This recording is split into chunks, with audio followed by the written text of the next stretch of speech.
Have you ever wondered what might happen when mortal ambition collides with the wrath of the gods? In the dim galleries of Copenhagen's Nye Carlsberg Glyptotek, a bronze statuette of a serene cat gives us a glimpse of Bastet, Egypt's mysterious feline goddess. Soft features conceal sharp claws. She could bring fertility and joy, but she also carried out divine vengeance. Her myth runs like a thread through one of Egypt's most haunting stories, an ancient cautionary tale that plays out like a supernatural thriller. It is the story of Setna, a royal son of Pharaoh Ramesses II, who dared to steal the Book of Thoth, a spellbook said to hold the secrets of gods and animals. What follows is a tale of obsession, seduction, and brutal comeuppance that shows how even princes are powerless before cosmic justice. Setna Kamwas, better known as Prince Setna, was no ordinary royal heir. In life, he was the fourth son of the mighty Ramesses II and served as high priest of Ptah, the creator god. Scholars would later call him the first Egyptologist because he preserved ancient temples and tombs, delving into the past with curiosity and reverence. Legend paints him as a sage and magician who walked among the spirits and wielded amulets and charms. But this learned prince was also impulsive and prone to arrogance.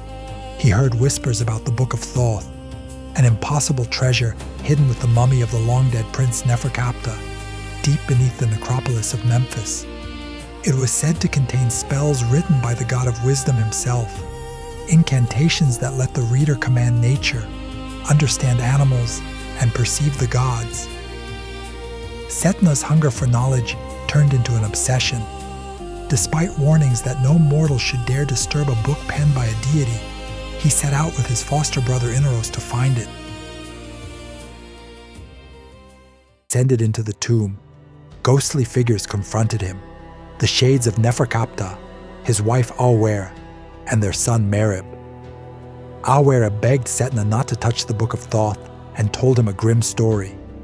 Years before, Neferkaptah had learned from a priest that the book lay sealed in nested boxes at the bottom of the sea, guarded by serpents and scorpions. Driven by curiosity, he took his family on a magical ship and used spells to part the waters, fought off venomous creatures, and opened box after box until he reached the golden chest. Inside, he found the sacred book and recited its incantations, commanding the sky and the earth and learning to understand the language of birds, fish, and beasts. His wife shared his delight, and Neferkaptah even copied the scroll onto papyrus and drank the ink so its power would live inside him. But divine theft has a price. When Thoth discovered the book had been stolen, he appealed to the sun god Ra for justice. Ra decreed that Neferkaptah would never reach Memphis with the book.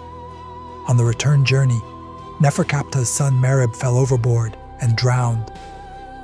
Soon after, Aware was pulled into the same waters and drowned.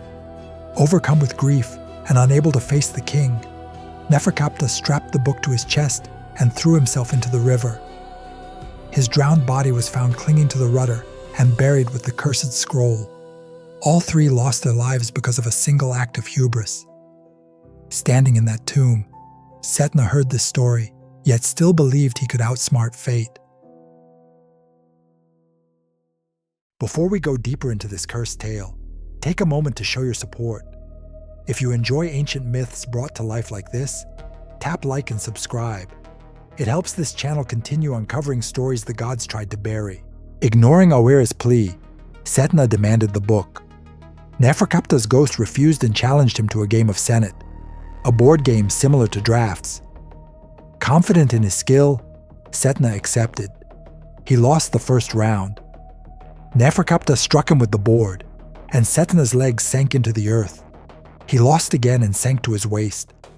A third loss buried him up to his ears. Terrified, Setna called his brother to fetch a magical amulet.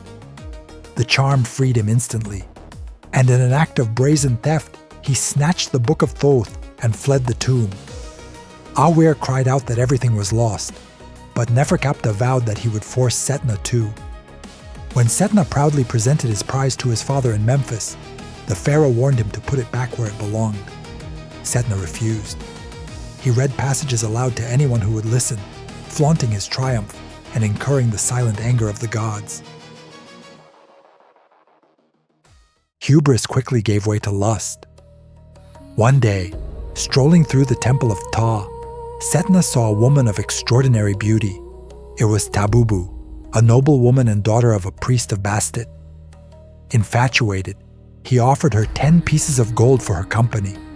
She sent word that a lady of her rank could only meet him in secret at her home in Bubastis, the city sacred to Bastet. Without hesitation, Setna hurried down the Nile. In Tabubu's lavish rooms, his desire consumed him. She reminded him of her status and demanded, in a voice dripping with seduction, that he sign over all his property.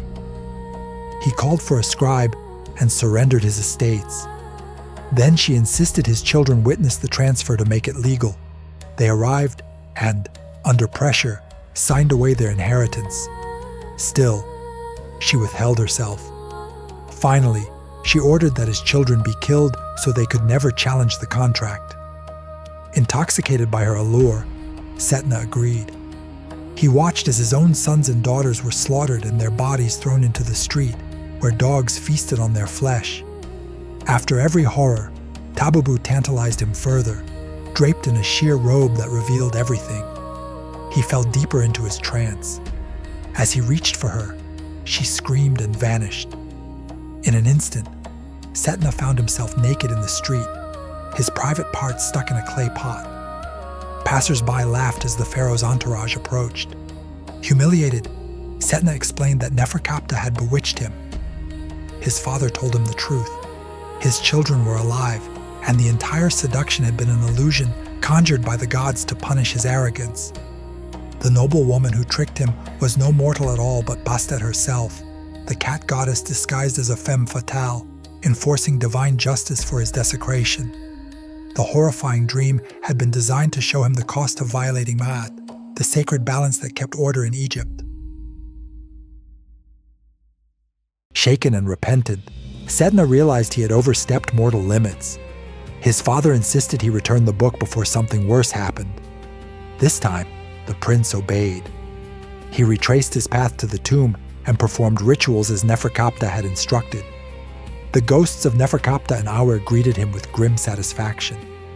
Setna returned the Book of Thoth and begged to make amends.